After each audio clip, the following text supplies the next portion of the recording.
All right, over the next few days, I'm going to send you guys some videos on some residential and maybe commercial tune-ups on some things to pay particular attention to. And these are things that are above and beyond going through our standard check sheet and checking all the functional components. I'm not going to, in the videos, really document those things. These are the extra things that we need to pay attention to that make the difference. Hold tight. All right. First call we come to here. We get here and this float switch was raised up. I know that looks nasty. I hit it with a hammer. But anyway, this thing was raised up. There was something up under it to hold it up so it wouldn't sit all the way in the bottom. Somebody did that because it was holding water, shutting off the unit. And why do we think that happened? So if we look over here at the drain, it goes down to a condensate pump. And there is no trap. And since there is no trap, it cannot drain until the unit shuts off, and therefore water goes into this secondary drain. So the way we're going to solve this is to build a proper trap down here at the condensate pump, and then we're going to put this back in place like it should be. And then this pan will no longer hold water. So I'll hit you back whenever I complete that repair. Constructed a proper trap here so that the unit can properly drain. And now the pan will no longer hold water, and we can set the float switch back up the way it's supposed to be. And you'll also have better humidity control in the house because the pan's not going to hold water all the time.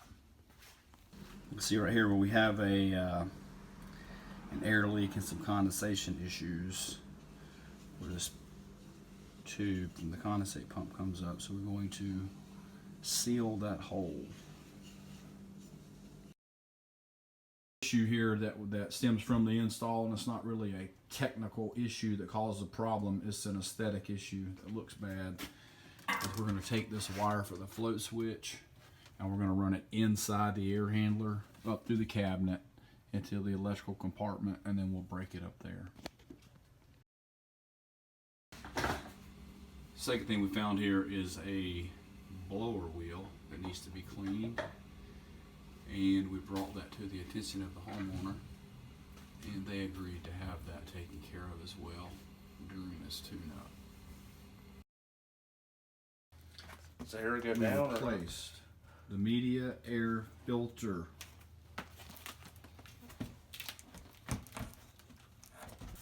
Remove the top. We're going to use a shop vac to get all the leaves out of the bottom of the unit. That should be done in the spring and the fall. This right here is a bird that decided to go down in here, and he got his head cut off and his beak is stuck into the coil. We're going to remove the bird head and clean out this electrical compartment right here with a little whisk brush if there's any stuff in there. And then of course rinse the condenser coil. We need to do that at least every spring. And then wipe off the exterior cabinet of the condenser and the air handler.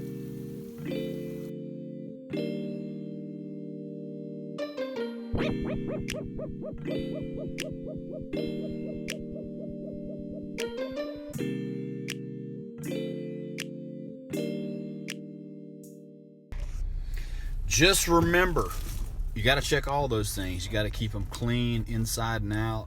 You want to make sure you wipe down that condenser, wipe off that air handler really good. Of course, you want to check all the functional components. You do that every time.